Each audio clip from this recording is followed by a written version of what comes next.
Erica here, and today I have a review for you. This is a review I promised in my June wrap-up, and it is of Sarah Waters' Affinity.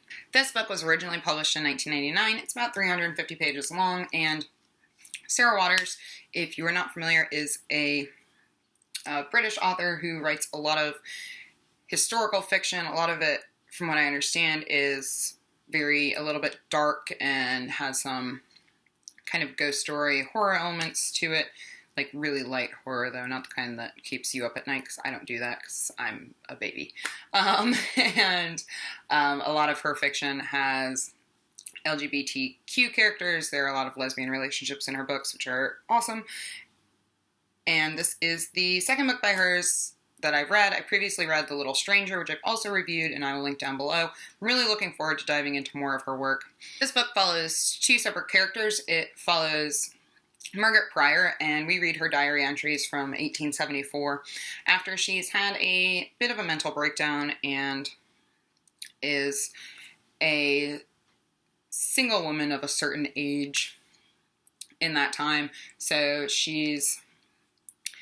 I believe that she's probably in her early 20s. I don't believe that it ever expressly says, but, you know, she should have been married and popped out some kids by now, and she hasn't. And then we also get snippets from the diary of a character called Selena Dawes, but those entries were written 2 years previously.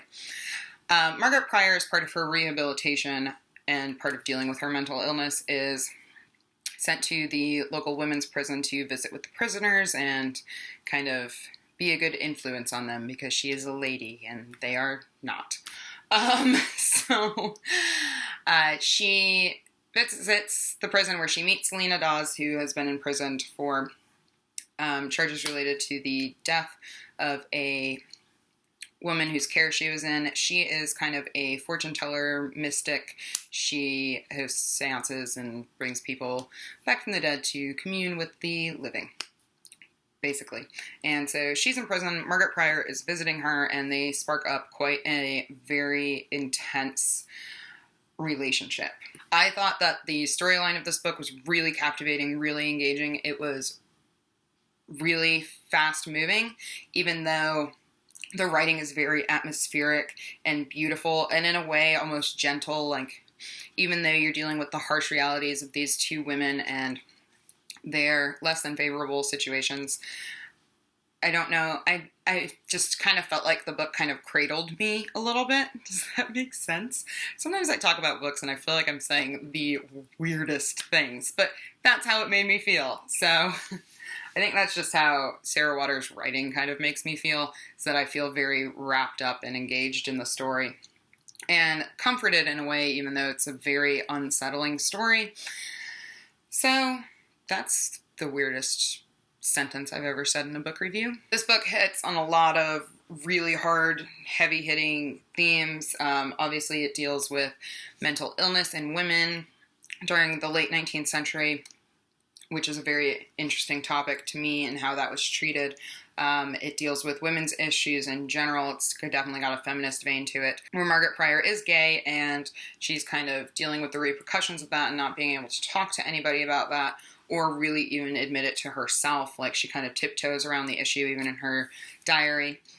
And then it deals with these women who have been imprisoned for a variety of different crimes. You get glimpses into a few of the prisoners and why they're there, and their treatment in this prison, and how society thought that it could better them through their imprisonment, even though a lot of them end up just returning to prison when they get out, which is still a vicious cycle that we see now. So on top of kind of those really heavy-hitting themes, on top of it being a very fast-paced plot, but with really atmospheric and beautiful writing, I also found the characters to be absolutely incredible.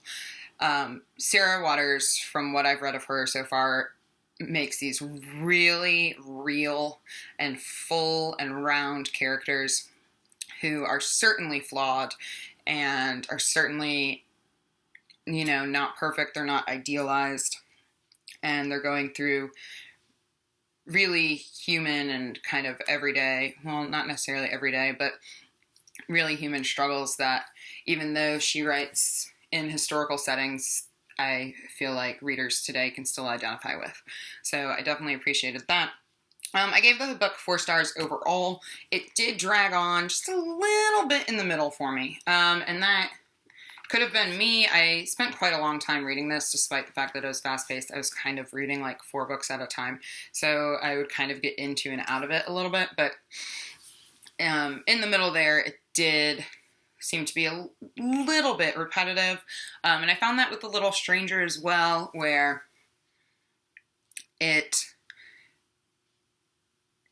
kind of lingered in the minds of the characters for a little bit too long, to the point where I was like, okay, I get it. But I wouldn't say that that's like the worst thing that has ever happened to a book, or even an uncommon thing to happen to me when I'm reading. So again, that just might be me. But overall, absolutely phenomenal. I definitely think that you should check it out.